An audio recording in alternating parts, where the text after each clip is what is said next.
इसके साथ हम मकई की रोटी भी बना के खा सकते हैं और सादी रोटी भी, तो दोनों ही बहुत ही अच्छी लगती है। देखिए कितनी खूबसूरत लग रही है हमारी ये डिश, बहुत ही खूबसूरत लग रही है। बिस्मिल्लाहिर्रहमानिर्रहीम, अस्सलाम वालेकुम। कैसे हैं आप? उम्मीद करती हूँ सब खैरियत से होंगे। आज मैं अपने किचन में बड़ा ही मज़े का सरसों का साग बनाने लगी हूँ। साग का आजकल सीज़न है, तो क्यों ना हम साग पका के खाएं।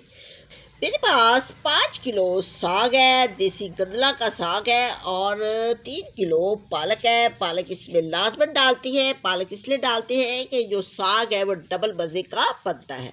जो लोग साग शौक से खाते हैं, मेरे ख्याल में तो उनको पकाना भी आना चाहिए। अगर नहीं पकाना आता तो आप मेरे तरीके से देखिए कि मैं साग को किस तरीके से पकाती हूँ। मैं बहुत ही जल्दी झटपट साग को पका लेती हूँ कि मेरे पास एक बहुत ही आसान तरीका है साग पकाने का, और आप मेरे इस तरीके को गौर से देखें। इस वीडियो को स्किप किए बगैर देखेंगे तो आपको भी साग पकाना आ जाएगा। सबसे पहला स्टेप ये होता है कि इसको धोए बगैर ही इसकी कटिंग करते हैं। पहले इसको धोते नहीं है, पहले इसकी कटिंग करती है। अब ये देखिए, ये साग की गदलों को आपने लेना है। मेरे पास माशाल्लाह बहुत ही खूबसूरत साग है। जब भी साग खरीदना है तो इसकी जो गदले हैं ना, ये बड़ी ही नरम होनी चाहिए। हार्ड गदलों वाला बिल्कुल नहीं लेना, सख्त गदले नहीं होनी चाहिए। अगर सख्त गदले होंगी तो आपका साग जो है ना मज़े का नहीं बनेगा। इसी तरह गदलों को जोड़ लेना है, जिस तरह मैं जोड़ रही हूँ। आप ये देखिए, इस तरह का पहले गुच्छा बना लेना है साग का, इसी तरह जिस तरह मैंने बनाया। गौर से देख रहे, ठीक है। सबसे पहले जो ऊपर वाला लाइट सारा उतार देना है, इसको वेस्ट कर देना है। अगर घर में आपने मुर्गी वगैरह पानी हुई है तो उनको वो खिला दे, वो जो वेस्ट किया है।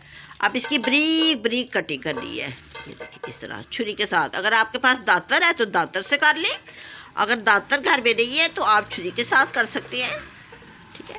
मैं ज़्यादातर छुरी के साथ ही इसकी कटिंग करती हूँ। ये देखिए इस तरह, जितना ब्रीक काटेंगे उतना ही साग ज़्यादा मज़े का बनेगा, क्योंकि जब साग को गोटा लगाया जाता है ना, फिर जल्दी लग जाता है गोटा। अगर आप मोटा मोटा काटेंगे तो आपके साग को घोटा जो है ना वो ज़्यादा टाइम लगेगा। तो इसी तरीके के साथ जिस तरह मैं कर रही हूँ, ये देखें मेरी कितनी ब्रीक ब्रीक कटिंग कर रही हूँ ना, इसी तरह ही करनी है। ये तो बड़ी जल्दी काम हो जाता है, कोई मुश्किल नहीं है। अगर करने बैठो तो हो जाता है। हमारे घर में तो बहुत ही शौक़ से खाते हैं ना, तो हम शौक़ से बनाते भी हैं। साग को खुले टप में डाल के 2-3 पानियों से धो के तो फिर पतीले में डालना है मैंने। इसमें मैंने तकरीबन आधा लीटर वाटर डालना है, बहुत ही अच्छे तरीके से धोकर, तो फिर ही साग को डालना है, ठीक है। अगर इसमें किरक आएगी तो साग का जायका बिल्कुल ख़राब हो जाएगा। तो सब्ज़ मिर्चों से सुरख मिर्चें कैसे तैयार की जाती है, ये मैं अपने घर की ही मिर्चें डाल रही हूँ। सुरख जो है ना मैंने खुद ही बनाई हुई है। ये इसमें मैंने डाल दी आधा पाव। आधा नमक जो हम डेली हंडिया में डालती है, ये 2 चम्मच है।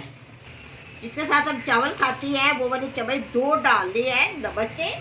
अब इसमें ये चम्मच लगाना है, चम्मच लगा के तो ऊपर हल्की आंच कर देनी है। हल्की आंच करके ऊपर ये ढक्कना लगा देना।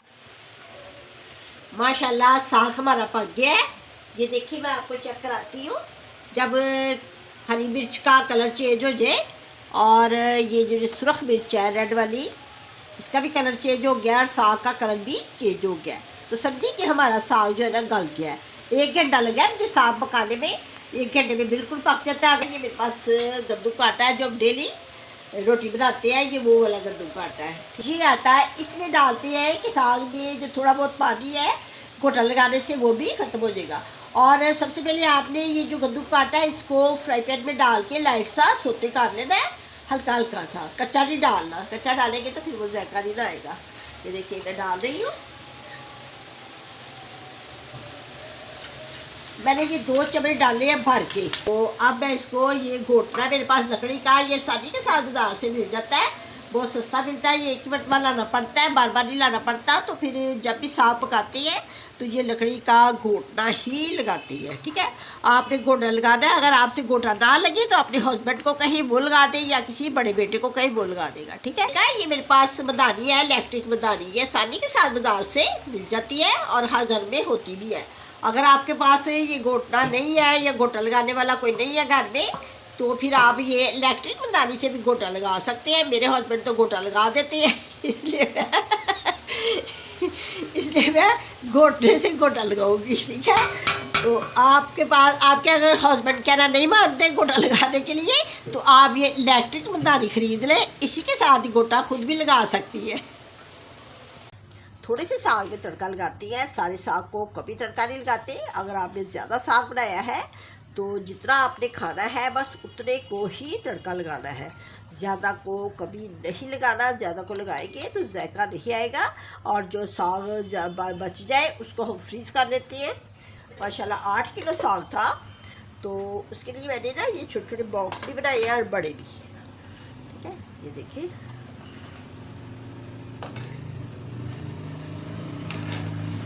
माशाल्लाह, ये देखिए बॉक्स कितने ज़्यादा बन गए हैं। और इनको मैंने तड़का नहीं लगाया, ठीक है। तड़का मैंने लगाना है अभी, लेकिन वो थोड़े से साग को लगाना है जो मैंने अभी आपको दिखाया है, ठीक है। और ये देखिए माशाल्लाह मेरे बॉक्स बहुत ज़्यादा तैयार हो गए हैं। मैंने छोटे में भी बॉक्स में डाल लिया और बड़े बड़े बॉक्स में भी डाल लिया है। ये हम जब भी दिल करेगा चावलों के साथ भी खा सकते हैं, और इसके साथ हम मकई की रोटी बना के उसके साथ भी खा सकते हैं। जब जब इनको खाना होगा तभी तड़का लगाएंगे। देसी घी के साथ मैं तड़का लगाऊंगी। देसी घी के साथ लगा हुआ साग का तड़का बहुत ही मज़े का लगता है। तो मैं जब भी साग बनाती हूँ तो ज़्यादा कोशिश करती हूँ कि देसी घी के साथ ही तड़का लगाया जाए। तड़का लगाने के लिए लहसुन और अदरक को मैंने चॉप कर लिया है, और ब्रीक ब्रीक ही चॉप करना है। आप इसको चटवटे में भी कर सकते हैं और वैसे भी चॉप कर सकते हैं, तो बहुत ही अच्छा लगेगा तड़के में। और आधी चम्मच मैंने हल्दी की ली है, और एक छोटी प्याज ली है। प्याज की मैंने ऑमलेट में जिस तरह डालते हैं ना उस तरह की कटिंग करके डालती है। प्याज इसमें ज़रूर डालती है। प्याज से ये होता है कि जो हमारा साग है ना वो जल्दी हज़म हो जाता है, क्योंकि इसकी तासीर गर्म होती है साग की। और जब आप प्याज डालेंगे ना तो बहुत ही अच्छा जायका भी देगा, और वैसे भी जिन लोगों को हज़म नहीं जल्दी होता उनको बहुत जल्दी ये हज़म हो जाता है। आप प्याज डाल के देखिए बहुत ही अच्छा लगता है। और इसको मैं देसी घी के साथ इसका तड़का लगाऊंगी। ये मैंने एक प्याली ली है, इस तिल्ली के नीचे मैंने आग जला ली है। अब इसमें मैं ये घी डालूंगी। जैसे घी गर्म हो जाए थोड़ा सा, तो इसमें लहसुन अदरक डाल के इसको लाइट पिंक करना है। देखिए जैसे ही लाइट पिंक कलर हो जाए, इसको ज़्यादा ना जलाना नहीं, ठीक है, बस इतना ही करना है। तो इसमें ये प्याज डाल दिए। प्याज बाद में डालते हैं, पहले नहीं डालते।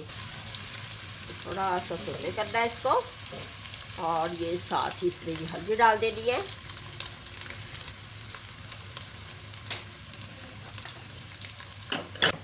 जब भी साग पकाते हैं तो इसमें लहसुन अदरक को प्याज को कभी भी डार्क कलर नहीं करते, लाइट कलर ही रहने देते हैं, इसी तरह ही पकाते हैं, ठीक है। ये एक ना रवायती डिश है, तो इसको रवायती तरीके से ही पकाते हैं।